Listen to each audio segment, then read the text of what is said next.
that. Okay, let's go. So yeah. I'm All ready. right, here we go. Okay.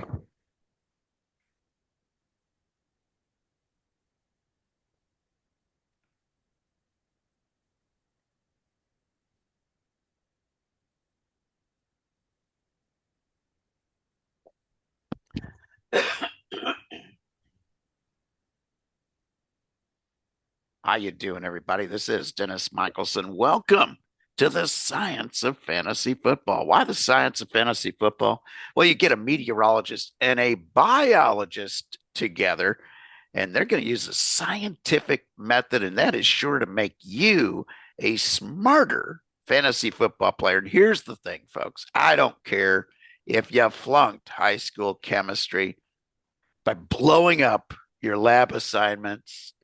I don't care if you just don't think that you can handle the science when it comes to fantasy football, because using the scientific method just means you're using statistics in a smarter way. And since fantasy football is driven by numbers and statistics, that is guaranteed to make you a smarter fantasy football player. We do all the work for you in teaching you how to use the scientific method. And it's not that hard, folks. Trust me on that. Join me as he does each and every week. He is a professor. He's the fantasy professor. He's a real professor.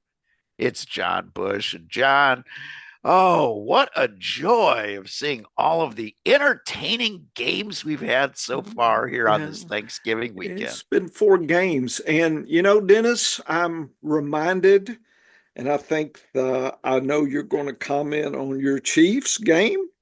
But I'm reminded, Dennis, as a young man, I played Dungeons and Dragons. Oh, yeah. And yeah.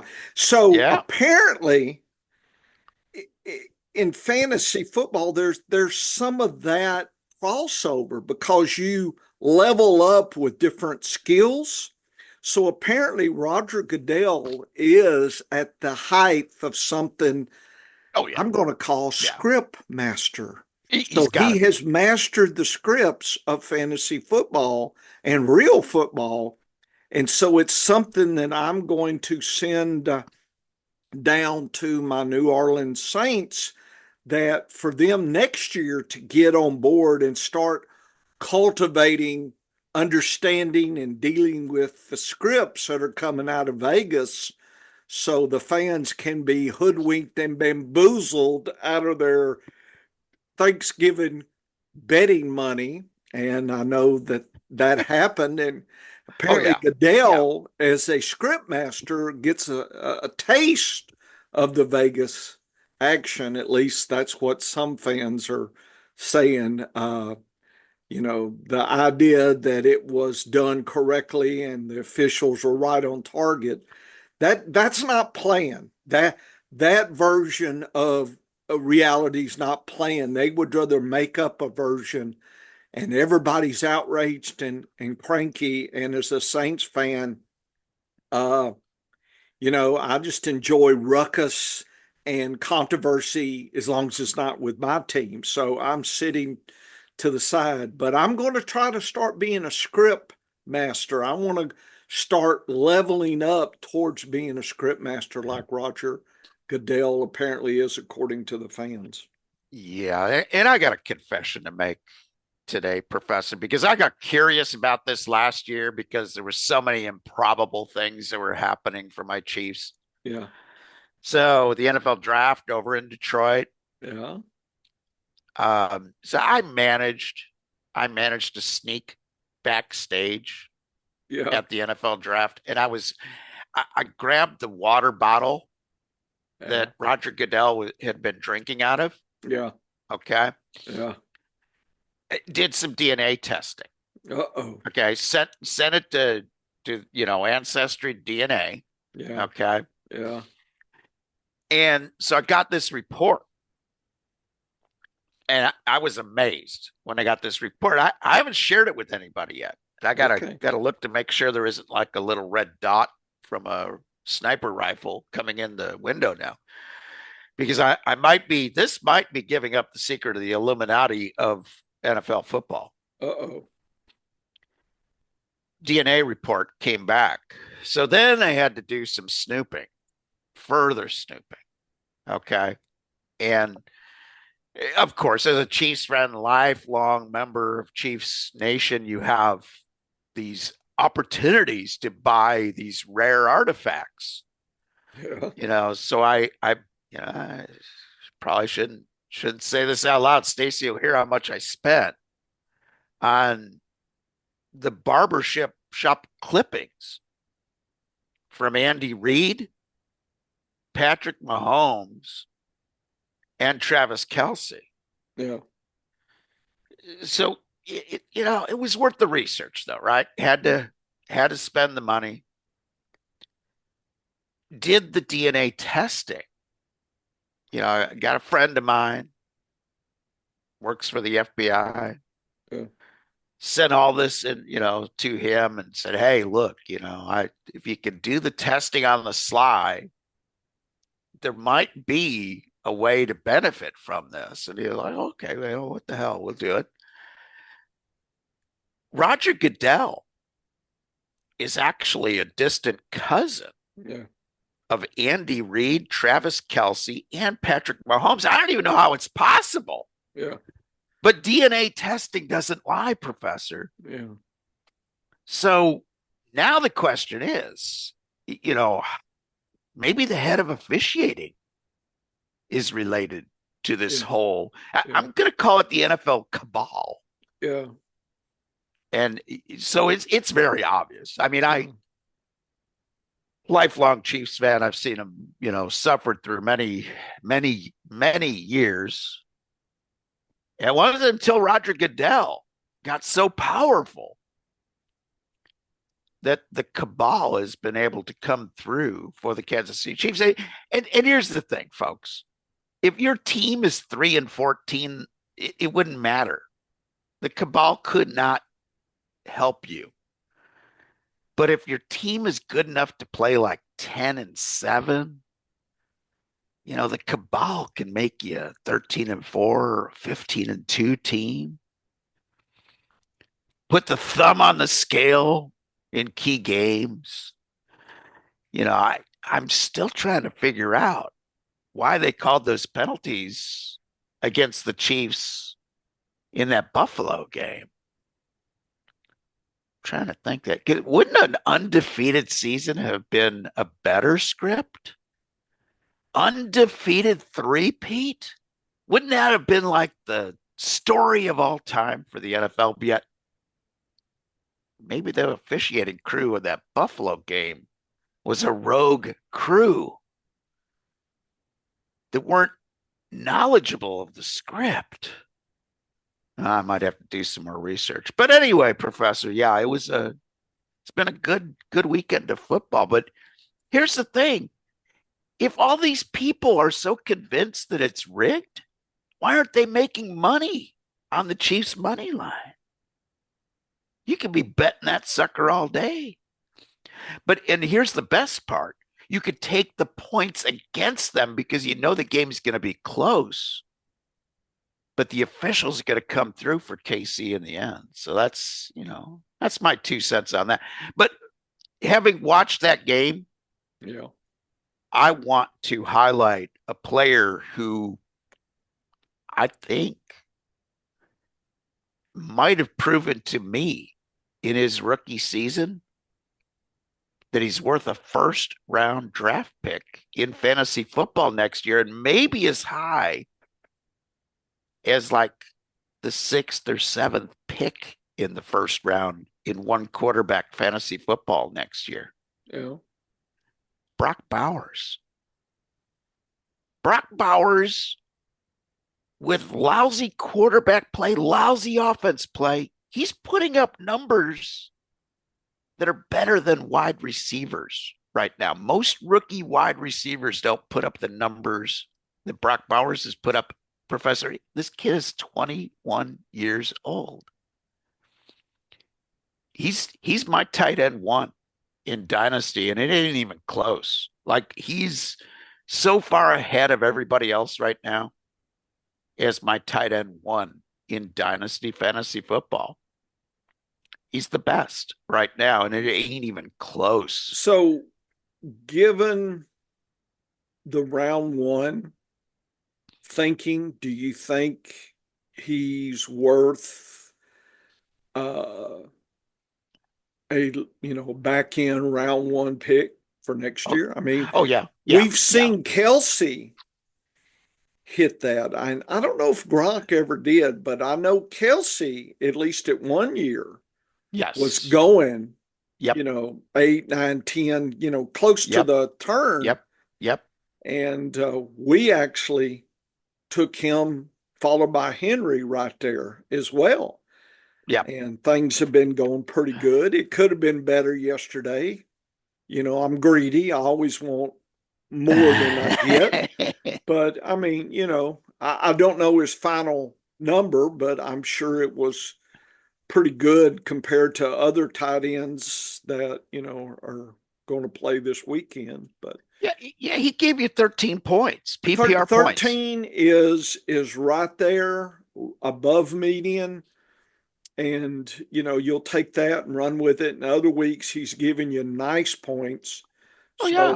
So, it wasn't a loss by any means. No, I saw people wondering because a couple weeks ago he had that dud of a 2 point game, week Right. 11, when they just seemed to be trying to take Hitting him Noah out of the game. Gray. Yeah. Yeah, and Noah Gray had been feasting the last 2 weeks. Now Noah Gray had 9 points yesterday. Yeah.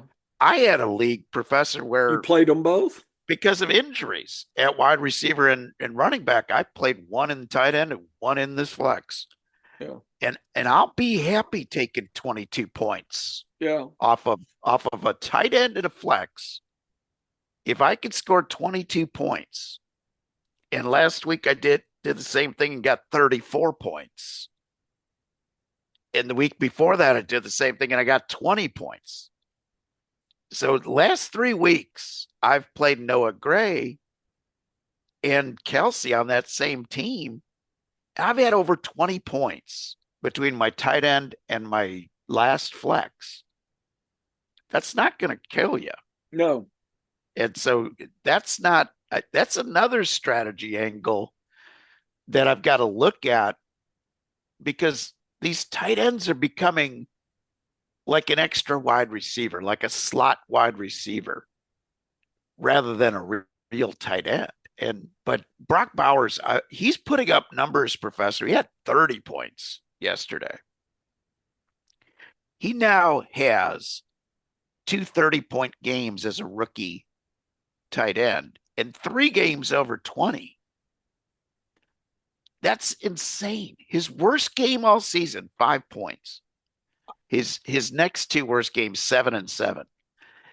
If you get 7 points out of your tight end, that's not a bad week. That for his worst week is better than many tight ends top weeks. He's doing that with Aiden O'Connell and Minshew at quarterback with an offense that just is blah. And this is what he's been able to do when everybody knows he's the guy to shut down. KC was jamming him on the line of scrimmage. They're trying to force him to have to make blocks by lining up a defensive end out by him. And all they did was shift him farther out. I mean, they tried to do some things to try to slow him down. And it didn't work. This guy is unbelievable and so powerful and getting some running plays like he did in college as a freshman. This kid is going to be maybe the greatest tight end of all time if he can stay healthy.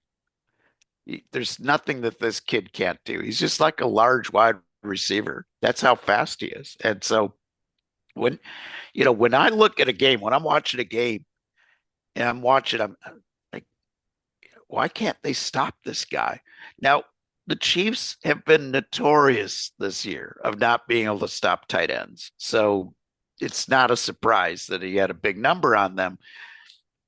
But it's the way he had that big number on them. He's got such sure hands and he's 21 years old as a tight end. He's only going to get better at this, Professor. That's good. It's good to hear. You start speculating about next year's drafts. I want to look at his consistency, uh, using my methodology Yes. and kind of see how that fits. The good news is we build these databases, and that's, uh, you know, what I enjoy doing, that you can start looking longer back and seeing where players historically rank, and that gives you an idea. you know I mean, in horse racing, we know Secretariat is the best that I think in modern times. It's hard to guess on, Citation and War Yes. Admiral and some of the ones way back in the day. We just don't know. The timing was hand timing, and we just don't. It's kind of like the weather and the climate change. You don't know what was going on 100 years ago. I mean, Yes. people claim they do and claim certain things, but just the data keeping, the recording. But we in fantasy or real horse racing, we know what the best is.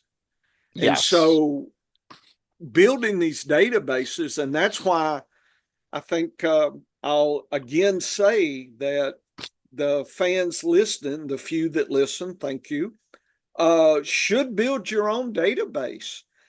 It's amazing your confidence when you've put it together, because you cannot help but learn and retain when you've gone through the year building the database, and things stick. You won't remember everything, but things like that will stick out. And believe it or not, especially in a time draft, that can help you out. I mean, that fingertip knowledge gives you an advantage over, some of your colleagues who just, grab some sheet off the internet and just, start flipping picks around. I mean, it just puts you in a different mindset.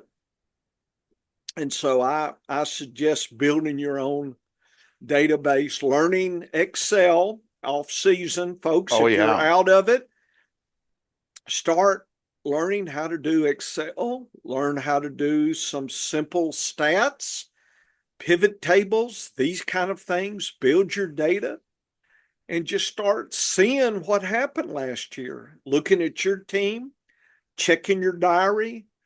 Now's the time. You don't have to wait till July to start waking up again. Dennis and I, we have two seasons. We're the in season, or we're doing data season. Yes. And here in a couple weeks, I'm switching. Once we've got 18 weeks in, I'm starting to look at everything again, starting building the databases. Yep. And, you got to have time to do it, and you can't have a big ruckus. So you need a quiet time. You don't need Oh, yeah. data, because once a mistake's in your data, then sometimes it could live there, and it'll cost you something. So you got to do quality control. Dennis and I discussed Oh, that. big time. Yep. Yeah. And so I urge everybody now to do your New Year's resolution, that you'll start building your database. And look, start with one database.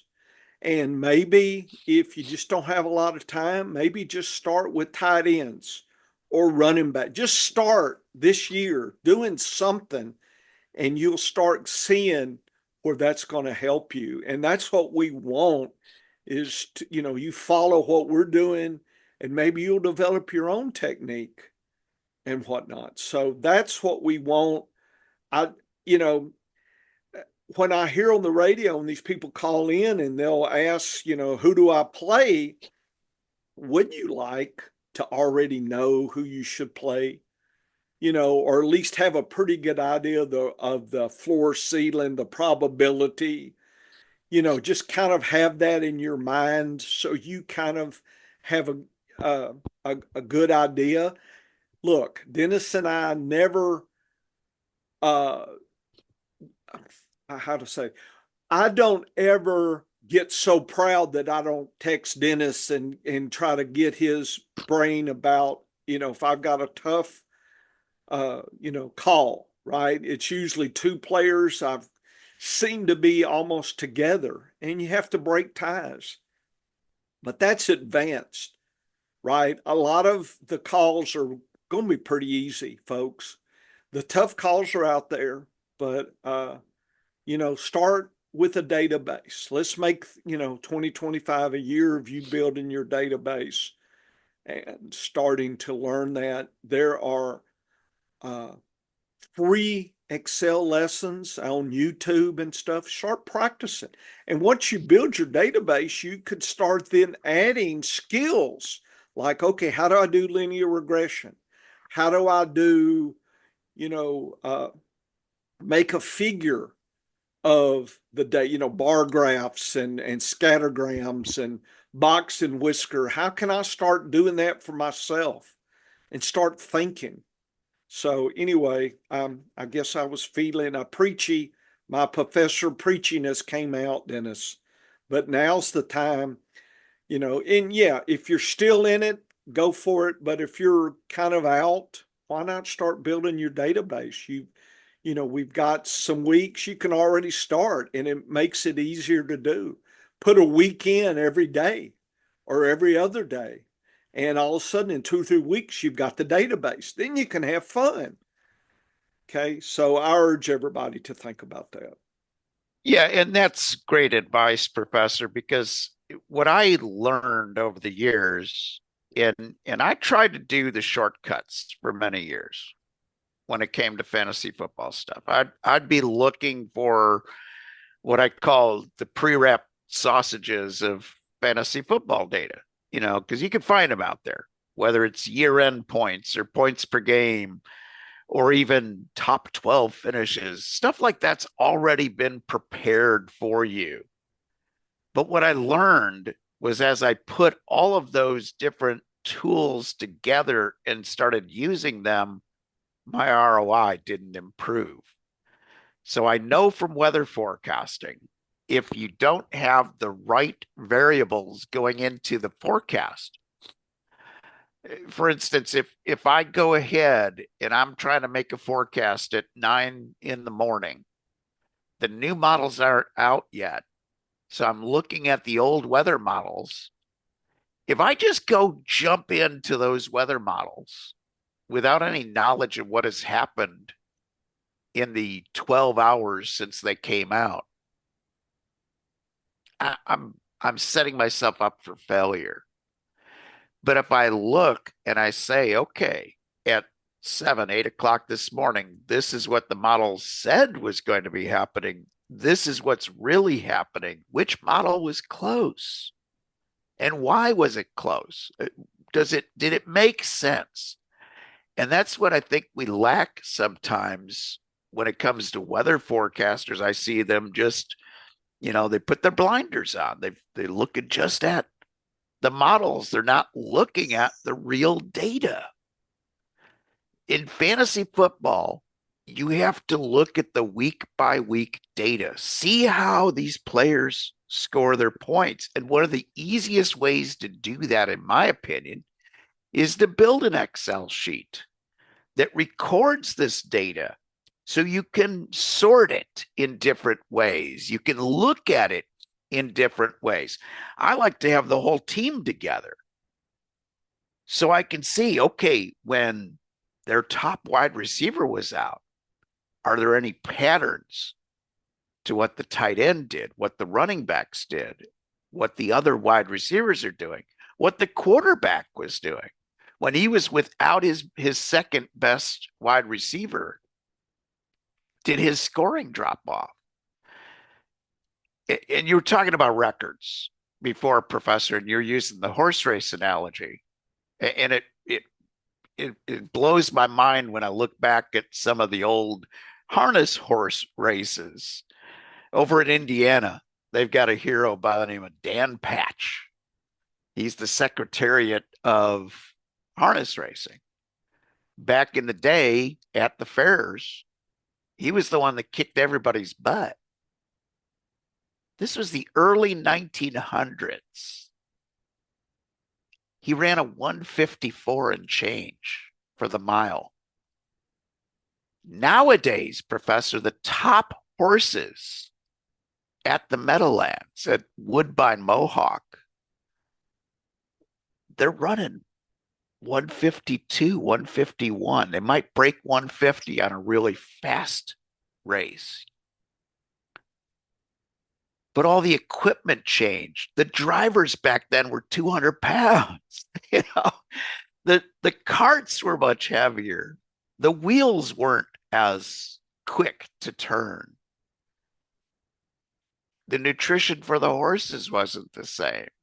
The track surface wasn't the same.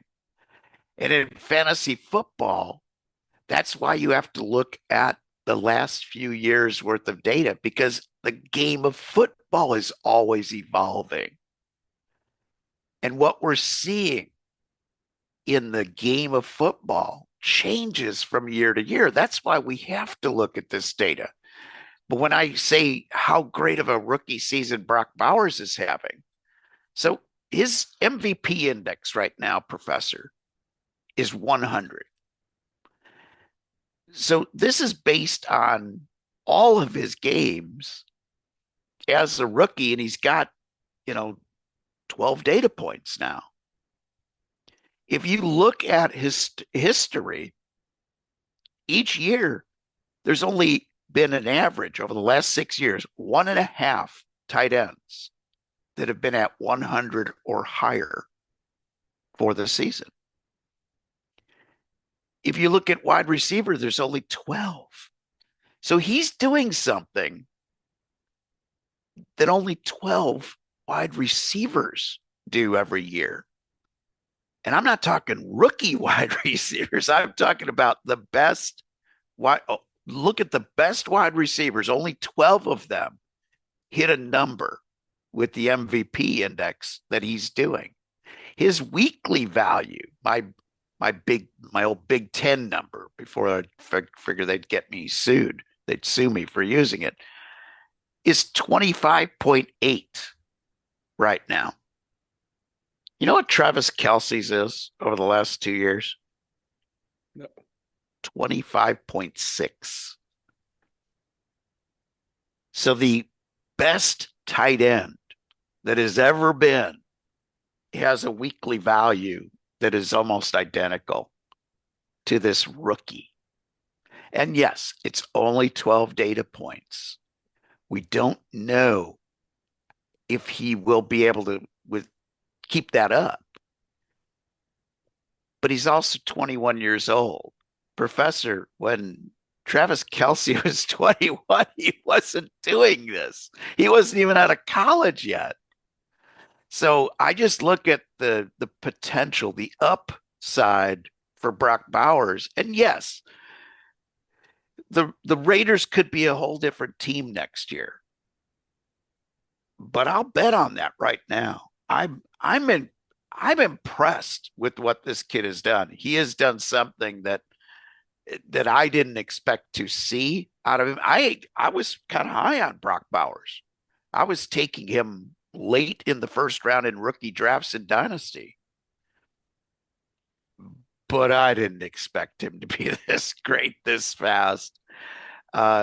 This is a level of play. Like I said, maybe you don't have to take him in the mid to late first round next year. Maybe you could still sneak by and get him in the second. I'm going to live by what the ADP is telling me. And I'm not going to take him that far in advance, but I'll take him 6 to 10 places ahead of ADP with ease next year, because I just see great things happening. If this kid can stay healthy, he could be the greatest. We might be seeing the greatest tight end that has ever played the game of football. Well, Professor, Yep.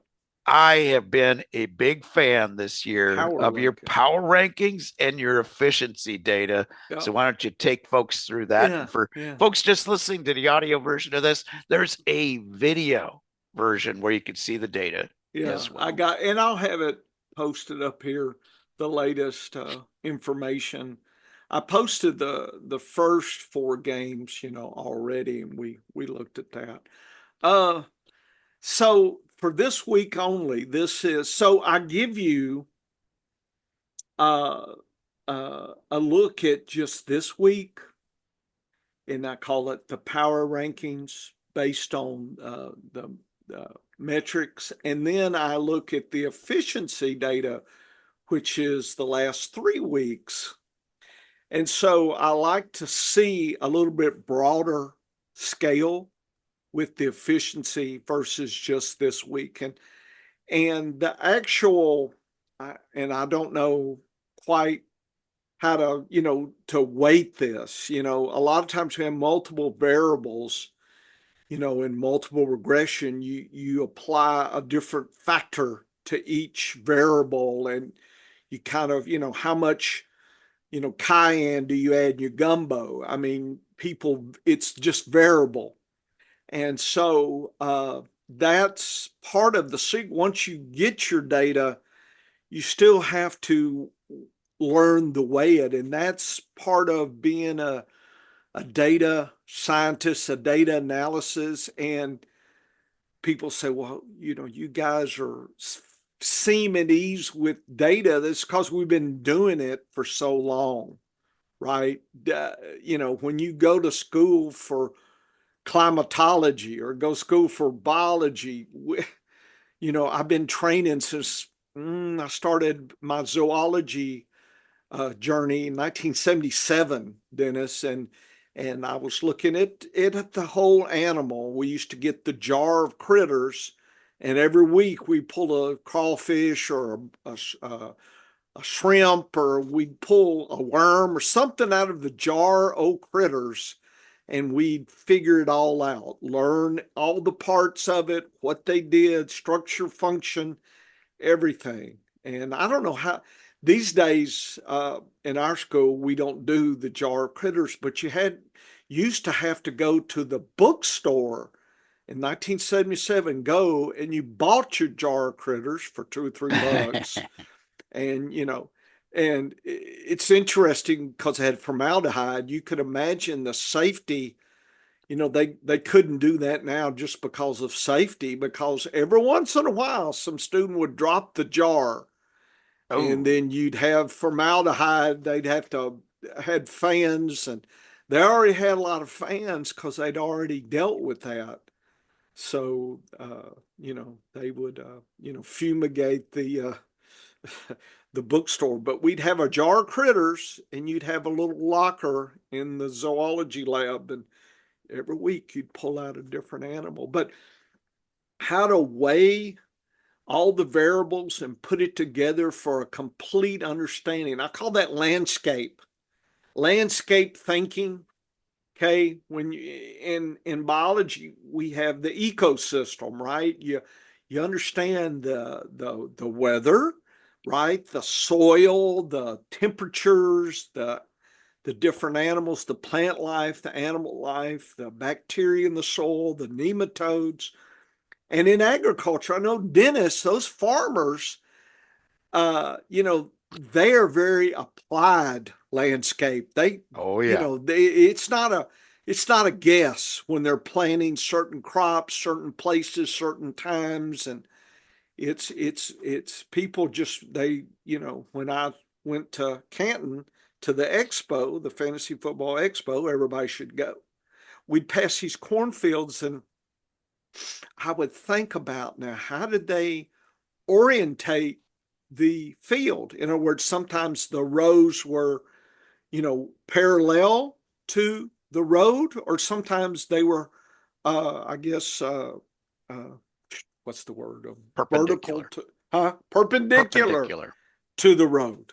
And I just wondered, why would they pick just something simple like that? And I bet there was something there. I don't know, past success or slope of the land or something was driving that decision. And that's what I do with fantasy football. I listen to Dennis's MVPs, his best numbers, these kind of things. I look at my power rankings. I look at the efficiency, and like I said, if you're watching the video, I've got all this, but I try to look and weigh the different aspects of the game and try to figure it out. So, for instance, Dennis, look at the efficiency of Vegas. Oh yeah, They, in the last few weeks, had been doing really well with Minshew. And KC, pretty good efficiency, but about average. middle Because this, ground. Yep, yeah, yep. this only measures the offense. It doesn't measure the defense. Almost need a defense efficiency, and then you could compare both. And maybe I need some interns to think about that. But anyway, you can look at these data and you can imagine what the game is. So I've got these two snapshots that you can look, and then I provide the Vegas snapshot that we're going to talk about here. And to me, that gives a beginning. It's not the end, like, oh, Vegas is always right and this is how it's going to be. It's just a beginning. This is what some sharp people think because, Vegas, money drives things and it's important to listen, but it's not important to follow. It just gives you another measurement, another snapshot of how the game might progress and go. So, and then that leads to my defense against position, my efficiency, my home away, my rankings, and all that together. And just over time, Dennis has caught on to things that works for him, right? The power rankings really work with your thinking, your process of thinking. And other people, they may say, no, efficiency helps me. And it's probably individual, right? As long as you keep a diary and you kind of know your success, you can benefit from any data stream, just, how you use it. And the more you use this, folks, as a foundation, not at the end, right? I don't like these, no offense to anybody out there, Twitter, but the common thing, well, if I have my numbers, just follow my numbers. If it's the fifth best, they're better than the sixth best. And that doesn't seem logical to me. No. That would, it's just a beginning. What I take from that, Dennis, is they're damn close. And you better look for other things to break the tie, right? That when somebody, some very important person on Twitter, the experts, whatever they call themselves, if they say it's, back to back, then what that does for me, it makes me pause a little bit. It's okay. Now, why am I thinking what I'm thinking? And if I agree with them, then I start getting worried because, okay, what are we both missing about the number six if we're both on the number five? That it's just a warning that you better think and think again. And so I want everybody to think about when I present this, and you can see the hard copy. This is not for you to just blindly say, oh, this and this. It's to inspire your thinking a little bit, because I think that's how you grow and learn in fantasy. And then again, this is the in season thinking, Dennis. I mean, we have the draft season and how we think about things. And, that thinking's gone. We drafted our team. Now how do we use that team we drafted? How do we change it? There's lots of skills, and but this is that weekly skill that seems, some weeks I feel like I know exactly and it all flows. Other weeks, Dennis, I feel very confused. And just to let you know, because we talked about this Wednesday, I went to week 14 and I started setting my lineups. Yes. And for me, the way I built my draft team, it's going to be running backs that are going to give me fits because I've got Ramondre Stevenson, Henry, Mixon. Mixon, Yeah. yes. And all that is just, I mean, my fourth, fifth best running backs. Whew, it's getting tough in some leagues. Some leagues I've got Connor and Kamara or one or the other. And at least I'm halfway home, right? I can play Connor, can play Kamara. And if I've got both, then I'm really sweet. But some, I don't have either. And then I'm pulling folks out like Moster, Tyler Algier, Ray Davis, some of these that you hope, Chris Brooks, some of them you hope have something going for them. And I've got a few teams that I'm in a bind. So I'm already setting uh, my waivers that run again Sunday morning to try to pick up one of these running backs in these real sparse teams. So I know I kind of changed direction a little bit, Dennis. So before we get into the Squirrel and Husky, what you think about what I just talked about? Yeah, I think you really do need to sort of prepare ahead for week 14 because it's such an unusual week with six teams on bye and six really good teams on bye. So it does pay to look. And you know, before your games on Sunday, so in FPPC, we have another set of uh, of waivers that run into Sunday morning, Yep. and that's when I'm going to be shopping for those replacement picks for next week. Yes.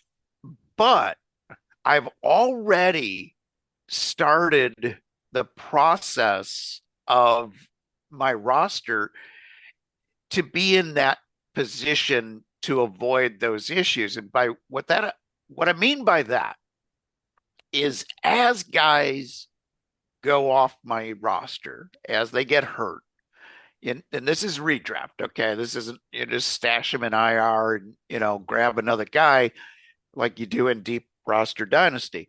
But in redraft, when a guy goes on IR, you have to make the decision whether that wasted roster spot is worthy of that guy's talent when he does come back for the last few weeks in the season. And a lot of times the answer is no. If it's an average player who is just a good flex play for you during bye weeks, he goes on IR. Like a guy like Brandon Cooks, for instance. And now I know he came back. So it doesn't mean you don't pick him back up as a spot play if you were really desperate. But when he went down, I was perfectly happy with replacing him in my rosters and going in a different direction.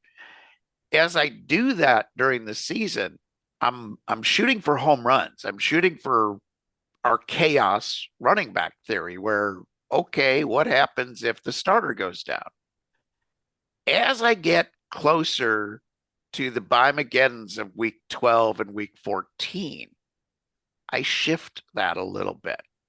And I look for that secondary guy at running back who is just getting some work in the passing game. Maybe, it was a Demarcado with Arizona that was getting the occasional work in the passing game. It was Samaje Perine before Pacheco came back. It was Justice Hill for the Baltimore Ravens. It's a guy who's getting some snaps and could be worth something with a good PPR day or a good run or whatever. And those are the guys that I fill out the end of my roster with. So when it gets to Mageddon time, and Ray Davis is a great example of that as well. As I said early in the season about Ray Davis, I love this guy in the draft, not because I thought he was going to ever beat out James Cook. It was because if James Cook goes down, there's nothing that Ray Davis and James Cook can't do. They're both that similar guy who can plug and play. But the advantage of having a Ray Davis on your roster is he's getting some touches. So if he breaks a big run, breaks a big catch, it was better than having nothing in that spot when it comes to the bad by-Mageddons, because I'm faced with this week because of injuries and decisions. I had to play Pacheco a week earlier than I wanted to in some leagues. I have to play Audric Estime from Denver.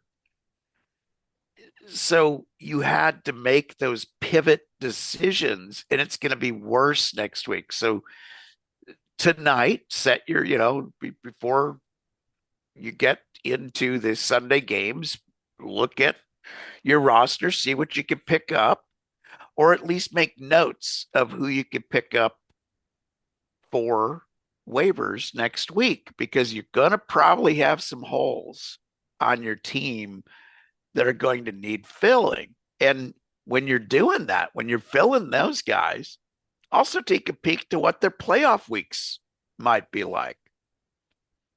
Because there's some teams that have really good playoff matchups. Arizona Cardinals, for instance. If I needed a spare wide receiver, I might pick up a Wilson from the Cardinals as a plug and play for that week 14, because he's got some pretty good matchups for the fantasy playoffs. He doesn't have a single bad matchup, but he's got one good matchup. Those are the kinds of things. If you want to be good at fantasy football, you have to learn to look ahead. And here's the analogy. It's going to be the weirdest analogy you've ever heard for fantasy football and planning ahead. When you first start learning how to drive a car, professor, you're looking at the car in front of you and the road right in front of you. Your eyes are not looking far down the road because you're nervous. You're new at this. You're fixated on what is immediately in front of you. And so if there's a wreck 2 or 3 cars ahead of you and there's a chain reaction, you're slow to react because you're fixated on the bumper of the car ahead of you in traffic. You're not looking down the road. As you get to be a better driver, you're just instinctively watching your mirrors to see what's coming up. You're looking way down the road to see what's coming up because you're more comfortable in that experience. And the same thing in fantasy football. As you get more comfortable with this game, you start looking farther ahead and you imagine the moves. Same thing when you first start learning how to play chess as a kid. You're looking just one move. What can I do now to cause some pain in my opponent? Whereas a great player is thinking, if I move this piece, what is my opponent going to do? And you're anticipating 3 moves in advance. That's what you need to learn how to do in fantasy football. But when it comes to using your data on a week-to-week basis, and by the way, I'm 4-0 this week to start. Nice. I look at 3 things. And those 3 things that I look at your power rankings. I look at the efficiency. I don't grade one over the other. And then I look at the defense against position data. And what I try to imagine using those 3 data sets is, how is this game going to unfold? What's going to happen? And I look at it from the best case and the worst case of either team. So, for an example, with Kansas City, it's like, well, this Raiders defense isn't awful. They're not great, but they're not awful. Kansas City could struggle. So maybe they don't score as many points as the experts expect them. And looking at the efficiency, I'm like, well, the Raiders could get hot. They got some playmakers. Jacoby Myers is fabulous. He's turning out to be one of my better sort of secondary wide receiver group guys. You were drafting him to be your wide receiver 4 or 5, and he's turning out to be your wide receiver 2 or a flex play every week, especially with since Devontae Adams is gone. So they've got some playmakers. Trey Tucker looks good. I didn't, I was telling our good friend John Paul, he was looking for a running back. I said, hey, this Sincere McCormick's worth picking up. I don't know if he's going to be anything. I wouldn't put him in my lineup this week. He didn't have a great game, but he looked pretty good in limited touches. He had 9 points, 9 PPR points. That ain't going to kill you. But I was looking down the future for him to buy Mageddon next week of saying he could be a decent player. And hey, if you don't think undrafted free agents are good, just remember Austin Eckler was an undrafted free agent at one time. Nice. So yeah, so guys can surprise you and be something, but I like to use these 3 pieces of data similarly to how I use in horse racing. I use speed ratings, class, jockey, trainer combinations. My pick, I would love to have one of the top 4 speed ratings recently. I want him to be at or above, that class that he's racing in that day. And I want a jockey and a trainer with a good winning percentage. If I have all 3 of those things, I'm probably not finishing up the track. I probably got a shot at taking some money. And in football handicap, when you're doing the same thing, you're trying to imagine how the game script is going to go. And here's the benefit. Once you have the idea of how the game script is going to go in real football, that might give you a clue as to how to play it in fantasy football as well. And when I saw what I saw with the way the Chiefs and the Raiders game, what did I say? I said, it's going to be close. That's what I said the other day. I said the Bears game was going to be closer than it was, than a lot of folks. Putting big point score or point spreads up, even if there's a mismatch of teams' win-loss record, you got to look at the data. And the data guided me to those answers. So let's look at some of our Squirrel and Husky games. We have fewer games, with 4 games having been played already.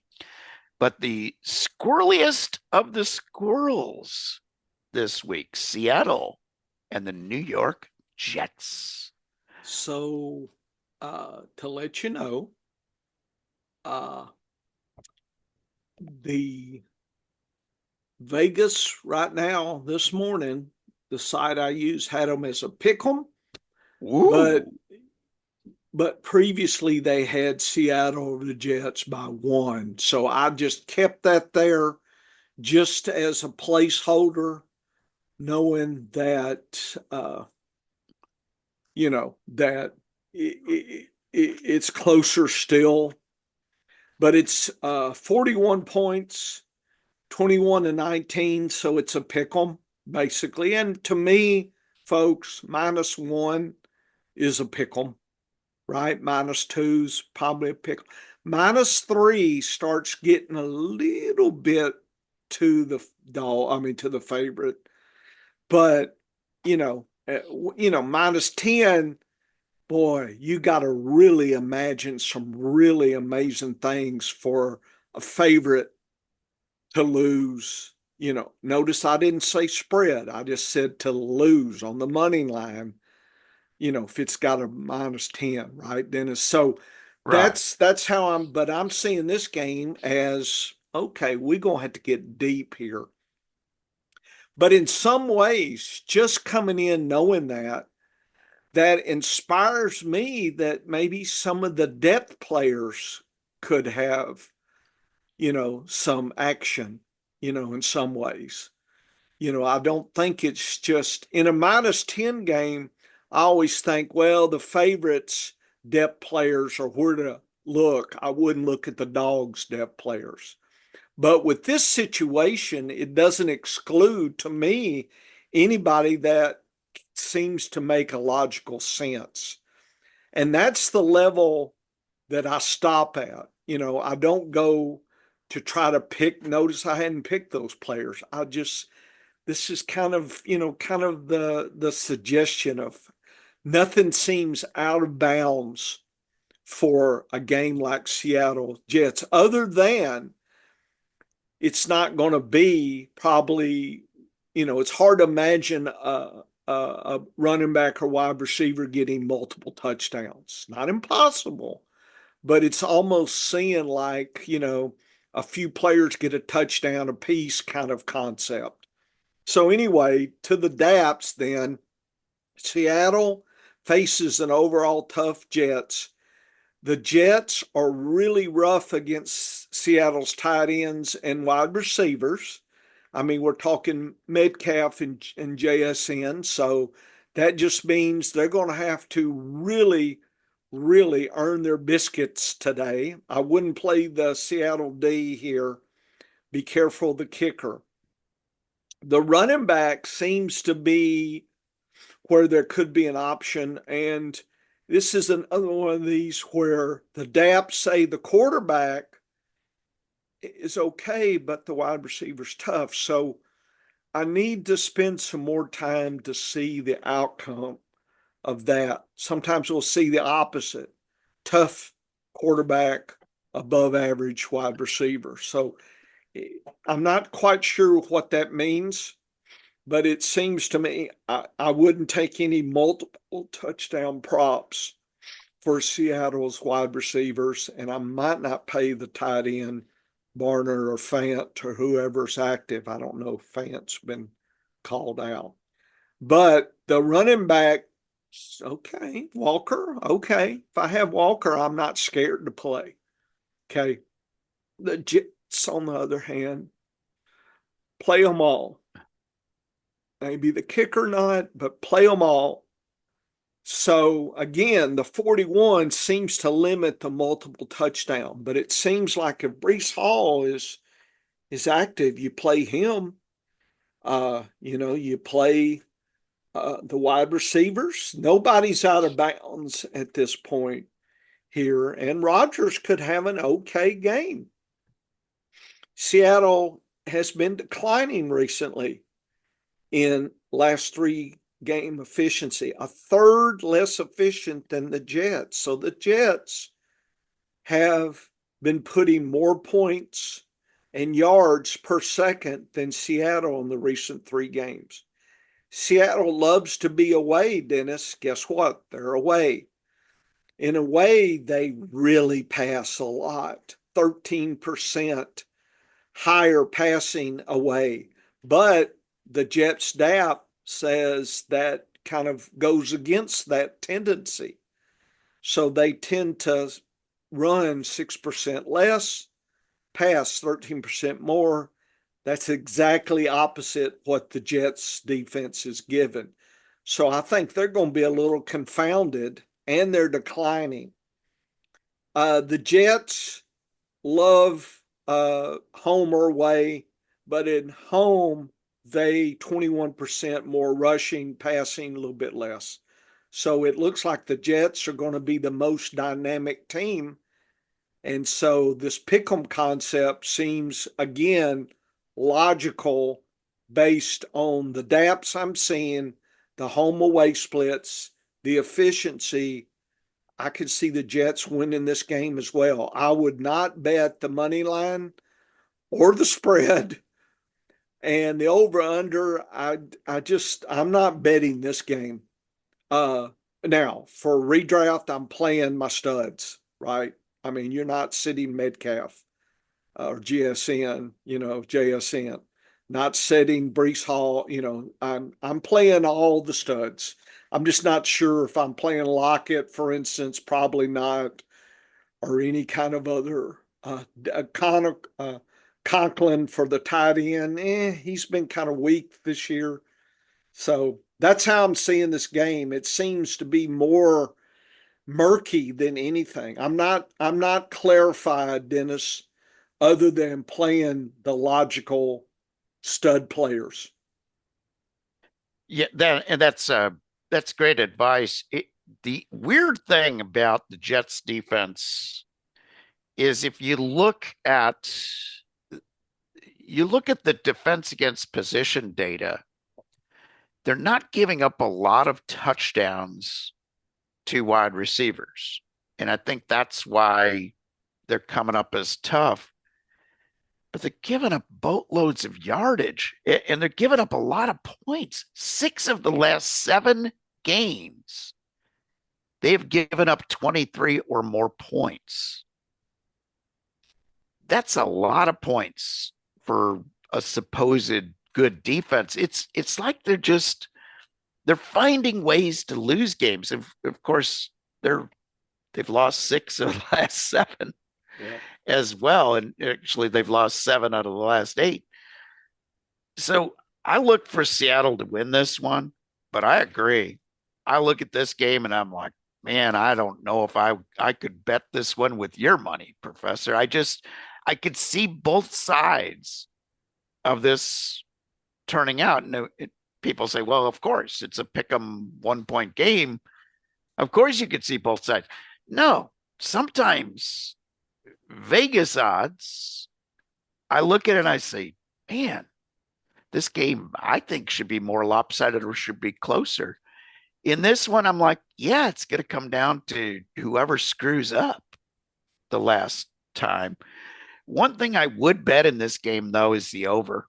Yeah. If the Jets offense shows up, so in other words, if the Jets are close to that 19.5, Yeah. it's going to go over. The only games this year where they've been under is when the Jets offense just throws up a lousy game like they did against the Cardinals when they only scored 6, or they scored 13 against the Texans. Or, I'm sorry, they scored 21 against the Texans. It was their best game that they've had in a winning cause on the point side. But they've had some of these dog games, Professor, where they just haven't scored, Yeah. and that's killed them. So I just look at that is if they hit this 19 and a half, Seattle's going to be over 3 touchdowns. So they're going to score. I think Seattle's going to be over that 21 and a half. So I like the over in here, like Seattle. I agree with your fantasy football analysis. The interesting one to keep an eye on is Breece Hall. Yep. When you come out of your bye week on the injury list, I don't like that. Yeah. So if he's active, you almost have to play him. But if he's active, I might want Braylon Allen in my flex. I might want to have both of them, or none of them. If Hall is active, if Hall is not active, give me Braylon Allen all the way. Yep. I'll take him. And you're playing, you know, your other top guys in that game. Without any doubt. All right, let's look at the other squirrely squirrel game, Denver and Cleveland. This game, Monday Night Football treat for America. For America. 5.5 spread, Denver over Cleveland. 41.5. My first feeling is what Cleveland team shows up. They didn't do Yes. too bad in the snow relative. They did better than I thought they were going to do Yep, in the they snow. look good. Yeah. So I'm just wondering, is this a little off? I could see this going over as well. I'm just not sure I'd bet the money line or the spread, but I am intrigued by the over a little bit. Denver against Cleveland, it's all about the Cortland Sutton and Vele and some of these other ones. It looks, and the tight end, believe it or not, and the Denver D is the streaming defense of the week if you've got them.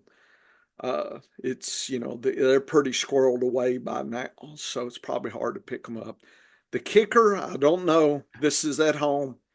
The running back, I just, if I had to play estimate this week, Dennis, I'd be lean. Uh, Yeah, yes. so that does worry me about, McLaughlin, Javante. I don't know who gets what here. No, It's and it's it's yeah, possible nobody gets nothing. yeah. Nobody gets nothing.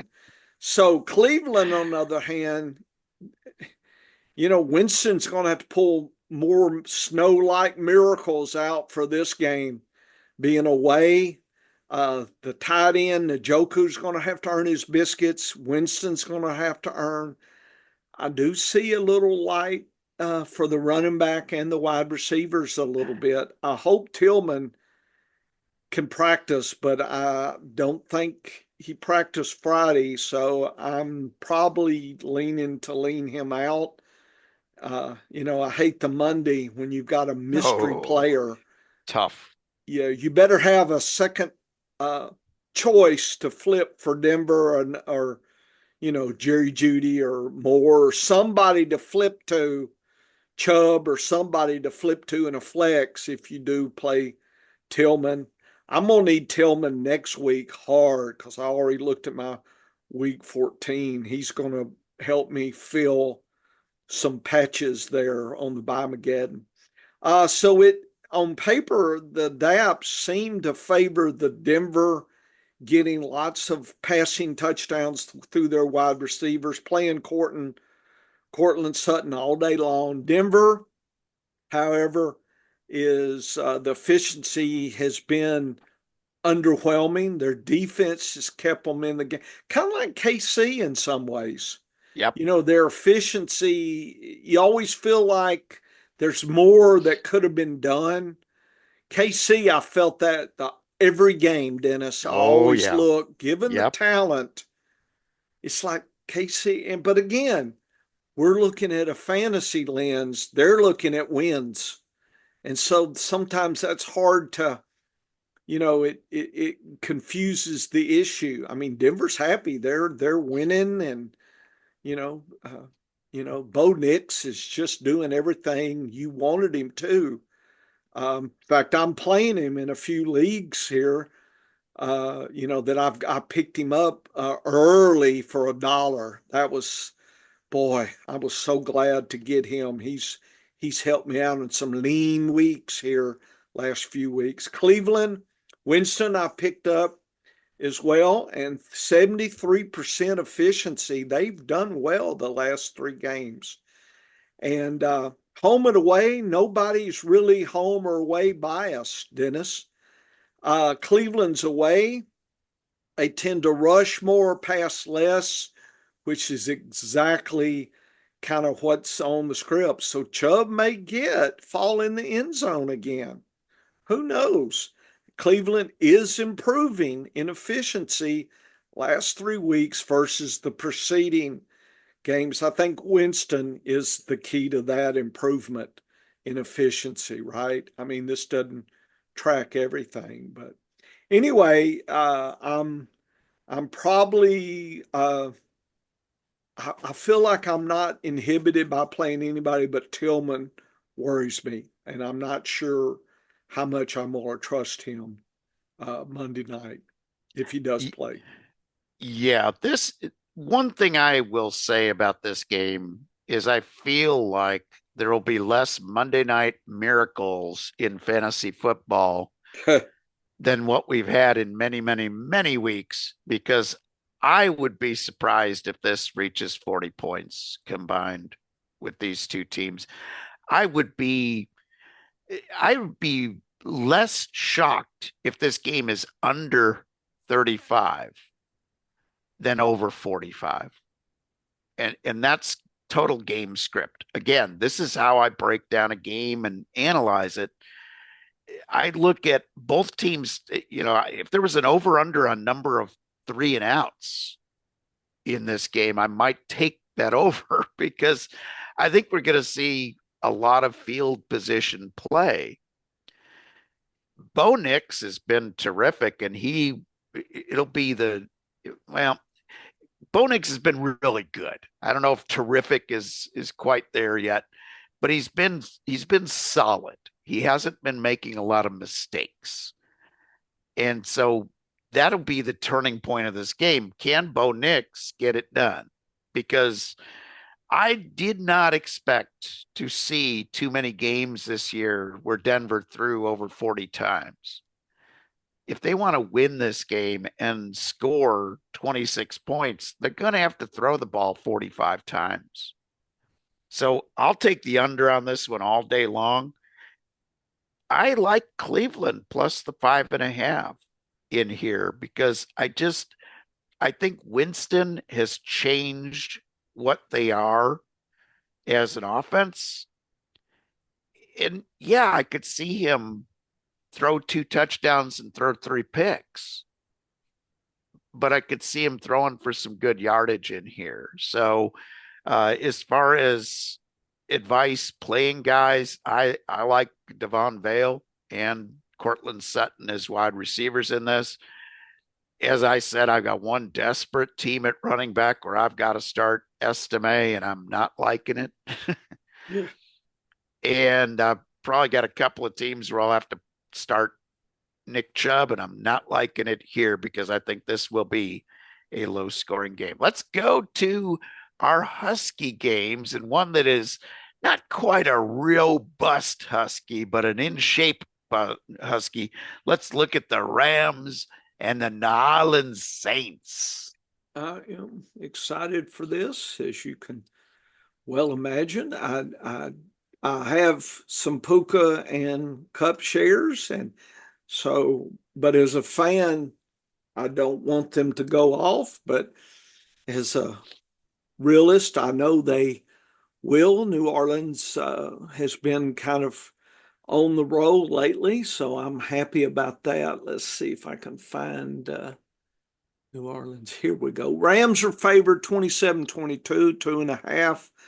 So again, anything under 3, I start thinking either team has a shot to win. 49, that's the thing. If the Saints are scoring 22, that means that people like MVS and some of these tight ends, Foster Moreau, or somebody has caught some touchdown passes, maybe even long ones, or Kamara has just run them off their feet from the backfield and caught some passes, playing Kamara all day long. Oh, yeah. And playing Puka and Cup. So I feel like there's a lot of studs. You want to play them all. Rams are away. They're playing in the home dome for the Saints. Should be a Kerwin Williams game. Look at that. Easy, and wide receivers, tight ends, play them. Kicker, play them, and stream the Rams D because Carr does throw interceptions, and that seems logical. I did play a lot of Rams in my streaming where I had them this week. Nothing scares me on the DAPS. New Orleans against the Rams. I don't want to play the defense of New Orleans. It seems tough because the firepower, if Stafford can get going, he's gonna thunder and lightning you with Puka and then Cup to finish it off. So I could see Cup could get 2 touchdowns, Dennis, and that's good for our dynasty team. And so I think Cup could have a big day. And, and I think New Orleans, MVS is not out of the woods at all and could, snag another long touchdown. And I love Kamara. Kamara should be getting points. Play that kicker, Foster Moreau or Juan Johnson. I'm just not sure who to play. It's kind of been flip-flop each week, but Moreau's been a little bit more consistent here.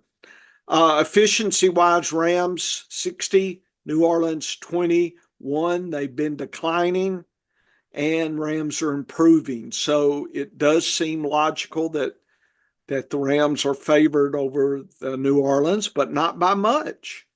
I think having New Orleans home field advantage is cut in. I think if it was the Rams at home, I think that spread would be 5. I really do. And New Orleans home is they actually do better away. So that's kind Wow. of, yeah, they're a little bit better away, 9% better. At home, they're kind of balanced. They rush and pass a little bit below league average. So anything below 1, Dennis, is compared to the league average. Of league average is 1. So the Saints overall this year, last 3 games have been 9 and 6% below league average. Not too terrible, but not great. And so they're going to have to do better than league average to keep up with the Rams. Rams, on the other hand, away is still dynamic. They're going to rush, but 7% less, pass 1%. So it's not really, they pass a lot, whether they're at home or away. It's just the rushing. And the rushing, their tendency to rush a little less is kind of nullified by New Orleans giving up the rush. So I think Kerwin Williams is going to collect a touchdown. Seemed like there's some props here, Dennis. Some maybe a MVS, Kerwin Williams, Cup, Puka, 4-way parlay touchdown thing here, or maybe even throw in an interception for a 5-legger here. Just get aggressive with $2. A $2 holler just on this game, Dennis. I may have to set that later if I remember. I got to remember. Anyway, that's how I see it. Yeah, this is a game where I am going to be looking forward to playing every single player I can find on both teams. I mean, I'll go as deep as I need to go in these lineups because the running backs are going to feast.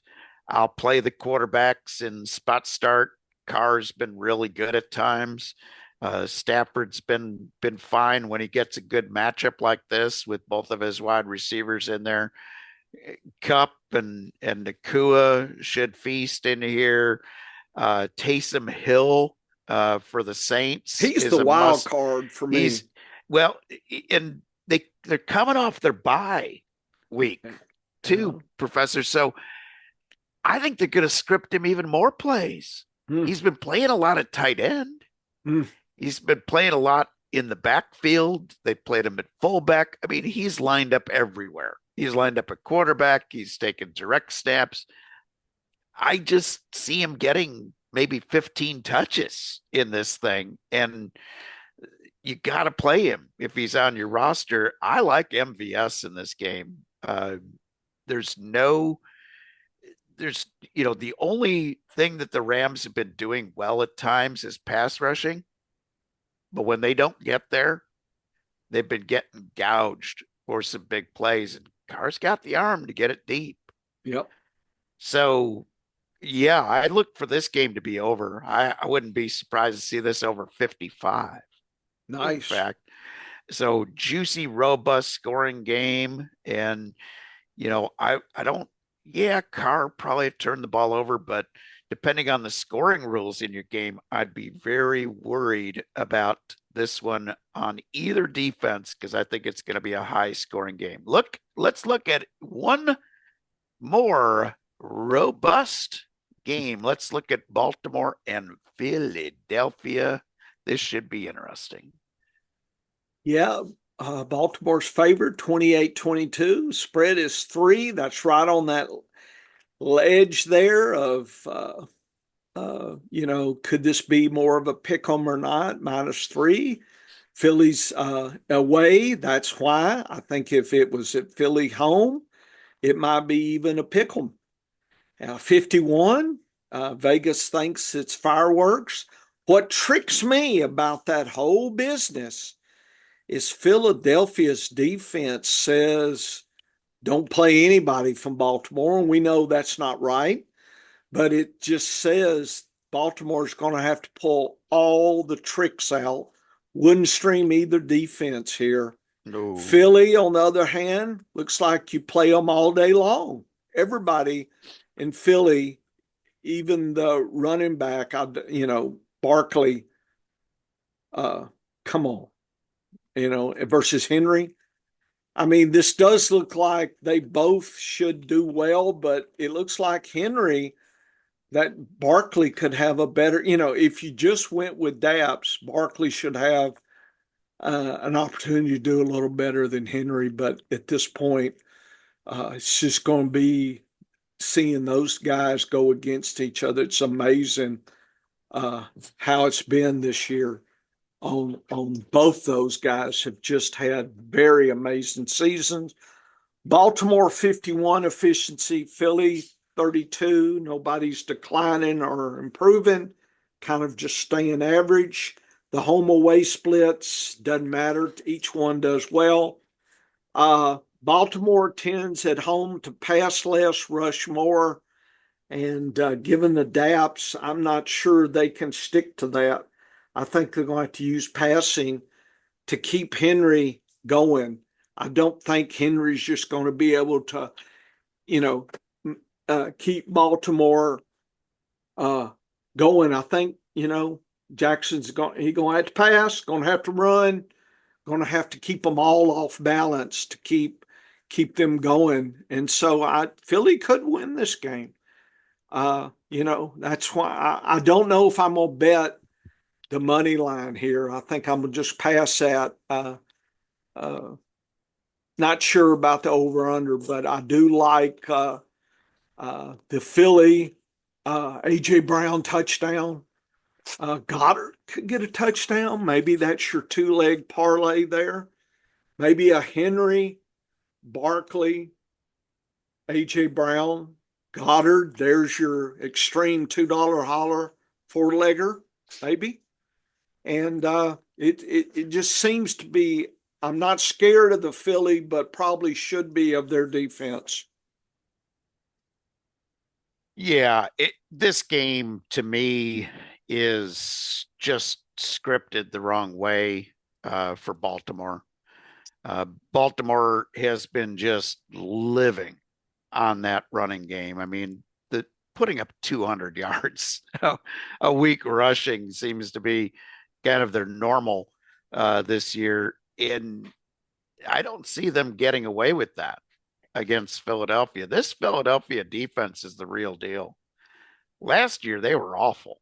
They had a good solid front, but they had nothing at their strength was up front.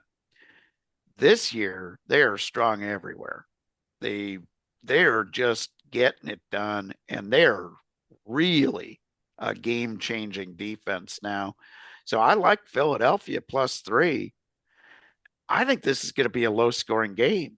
Ooh, I think that over-under's too juicy at 51. I know you've got two really good offensive teams here, but Philadelphia hasn't been a super efficient offensive team this year. So, yeah, Barkley's going to be a better chance of going off than Henry.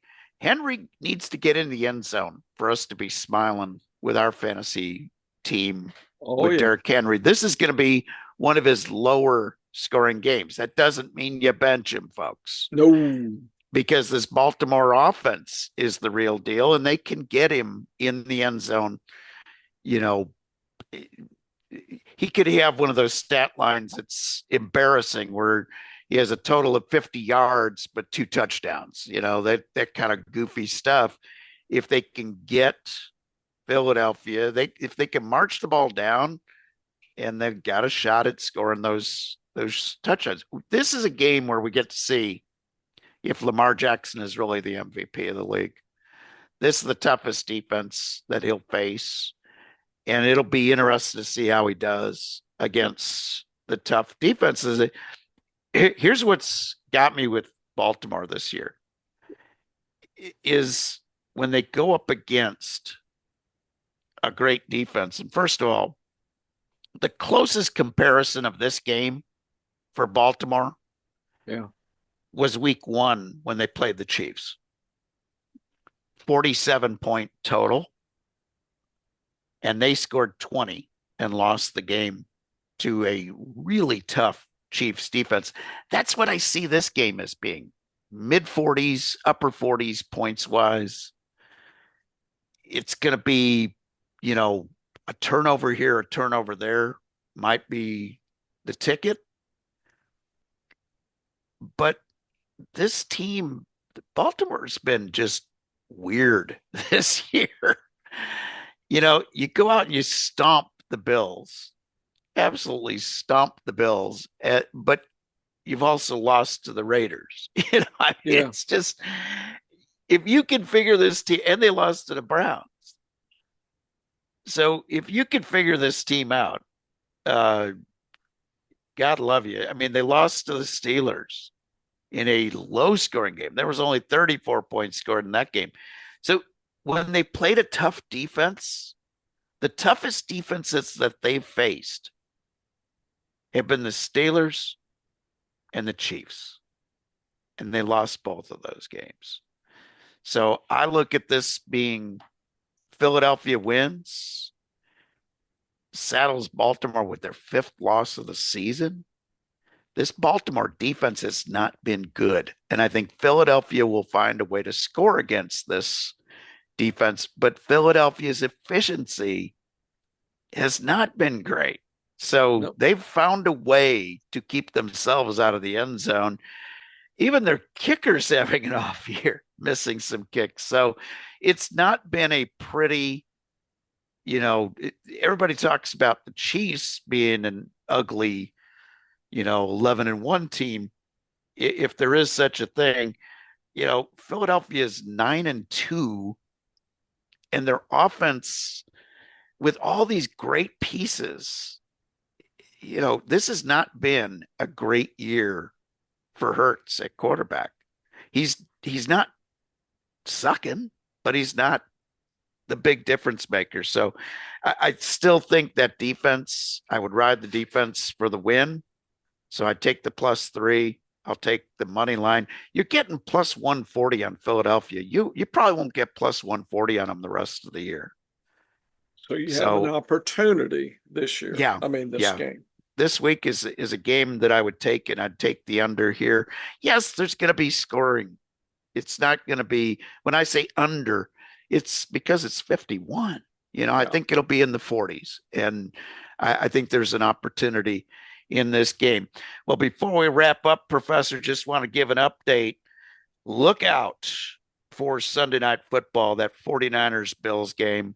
Yeah. The snow bands are going to be there. It is not going to be quite the, snow begin of Man, closing I Buffalo. needed I needed Purdy to come back and do a lot. Now I'm gonna okay. So I hate that. Yeah. yeah, and being a Sunday night game, you got to make your decision early. But I will be watching that weather very carefully, and I'll give you the hint on what is going on. Right now, the snow bands have moved in to Orchard Park. Yeah. We have seen in upstate New York, from this band of lake effect snow, we have seen thunder snow overnight. Thunders. Thunder snow. That is when the atmosphere is really dynamic, but the lake is so warm and the fetch of winds is perfect off of the lake right now. And these bands of snow will just keep marching in. There, I mean, there's areas of New York that will get well over 2 feet of snow. And Orchard Park's right on the edge right now. The crazy thing is downtown Buffalo Yeah. is only getting light snow and flurries. Orchard Park is now into one of the heavier bands. This is going to be a significant snow game. So watch your scoring. Obviously you got to play Josh Allen. How's the wind? The wind is right now, the wind in Orchard Park, New York, is very similar to what it will be for the game time. Mm-hmm. It's 13 gusting to 28 Mm-hmm. from the west. So it's strong enough of a crosswind. That's a straight crosswind at that field. That's a typical north-south field. That's a crosswind. That's not good. No. So long passing game will be sort of neutered a little bit, and the defenses are already fairly good. So both defenses get a little help from the inclement weather. So I think that's a low scoring game. Obviously, you're going to have to play a lot of guys on both of those teams, but I would look for an alternative. Dalton Kincaid's already been ruled out, and this is not a game I would take Dawson Knox in. James Cook, Shakir, Cooper, Josh Allen, you kind of have to probably start them. You probably want to have better options, but you could probably take 3 to 5 points off their expectations easy. Mm-mm. So that's my concern. San Francisco, I think, is going to deal with the snow worse. Oh, yeah. So I would be looking for alternatives. Do we play Debo? Obviously playing CMC. You're probably playing Debo because there's probably not too many guys on your roster that are better options to score 10 points or more. Yeah. But I would take a serious look at it. And I would sort of be thinking that with it being a Sunday night game, but San Francisco's in a position where they can't afford another loss. So if Purdy is good to go, Purdy will be out there. Now, if Purdy doesn't start on Sunday night, or if he looks like he's trending that he won't, I'll be bailing from all of my San Francisco 49ers, including CMC, believe it or not. Wow. Unless I've got, absolutely no other options, because we saw on good weather conditions what the backup quarterback was, and he was the first guy to actually be able to stop CMC. It wasn't the defense that stopped CMC, it was the lack of offense. And Debo was even worse. Jennings didn't do anything. Kittle still had a great game. Kittle is quarterback proof. Kittle might not be weatherproof. Yeah. So I wouldn't be able to get off of Kittle to another tight end because it's probably not likely. But you're thinking, if I get 8 to 10, I'm happy this week. That's how bad the weather could affect the San Francisco offense, especially without Purdy. Without Purdy, this could be an ugly game for San Francisco, where they are lucky to score 10 points. Wow. And on the Buffalo side, I'm thinking like 17-ish might win the game. Nice. Okay. So we got to watch that. We got to watch that close. Now I gotta go roster bait, Dennis. Immediately go roster bait after this. But we got to, and I won't make any decisions until about 10, 11 o'clock tomorrow morning, because lake effect snow, as it took a while to shift up into the Orchard Park area. They are on the fringes of this band, the way the winds are. Yeah. The winds are just, west, west, southwest type of deal. So it's just like a 260 wind direction, which for them puts them right on the edge. If, the way the winds are, they are on the edge. The weirdest thing, though, is the reason we have such strong dynamics is aloft, the winds are different. So you're spinning it up. You're spinning this atmosphere up in that low level like you would with a severe weather situation. It's a very fascinating lake effect snow band that is formed, and one that I've been worried about all week. And the line has not adjusted, so I would take that under right now on that Buffalo game. Nice. They brought it down from 47.5 to 44.5. This belongs, the weather should have it at a 40 to 42. Okay. So this is a game that you bet the under. So head on over to the scienceoffantasyfootball.com. Hey, check me out, D Mike Media, on Twitter for those weather updates tomorrow morning on Sunday before you set your lineup. Oh, check out Professor Bush's data. It is the best when it comes to that snaps data. It's already Really, up. Yeah. really intrigues me, Professor. I love the way you look at that data. And of course, the power rankings, the efficiency, all of the I'll defensive have ends, that up. Yeah. position metrics will be up by the time you're listening to this podcast. Yep. Then head on back next week for another edition of the Science of Fantasy Football. Everybody go roster bait. Oh my goodness. Wasn't that good? That was Okay. that was good, man. We were Yeah, from the conspiracies in the I beginning to like the everything else. We conspiracy. had a good, that was fun. That was Yeah, it was fun. fun. I enjoyed it. I do have more energy on Saturday mornings Yeah, I think we than do. Friday afternoons. Yeah, Yeah. Friday afternoon. You're ready for the weekend to go here.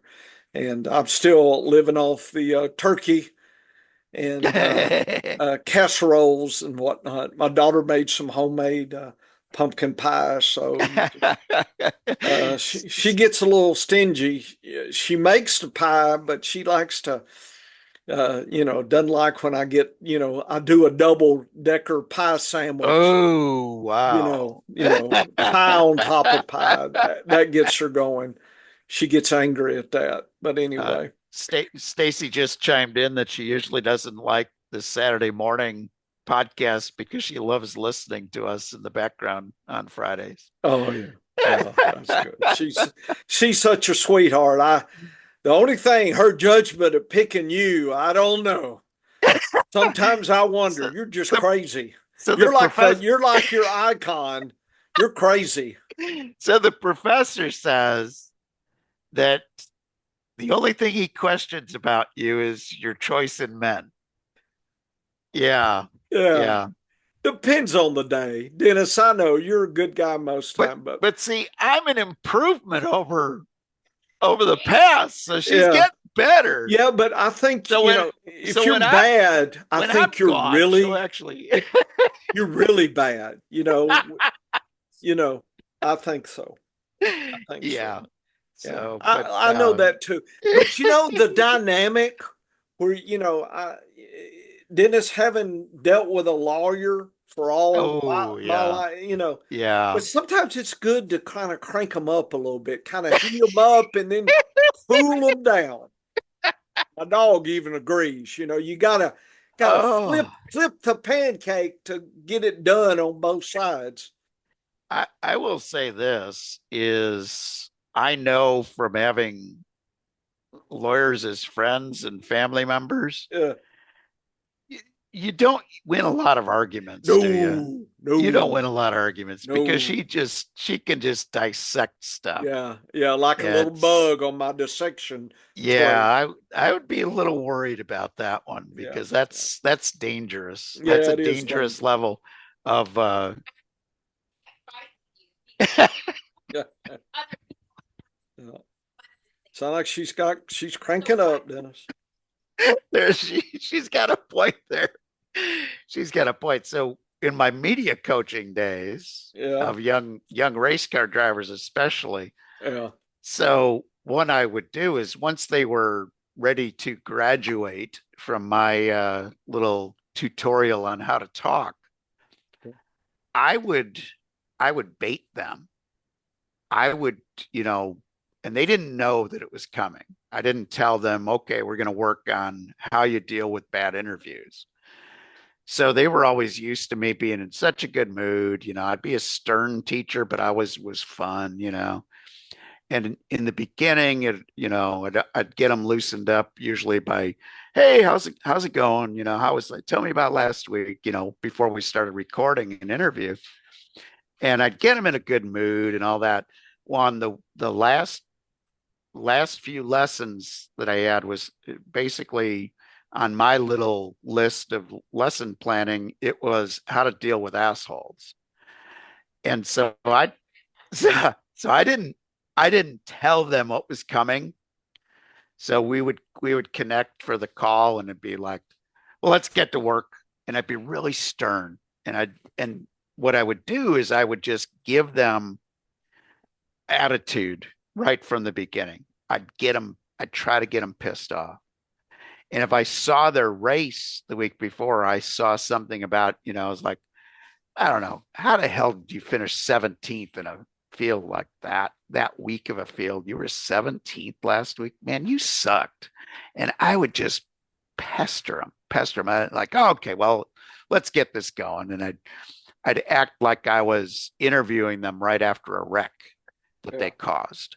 Yeah. And I'd get in their face, and I'd get them to the point where like I had a few of them like close out the call. They were like, I'm done.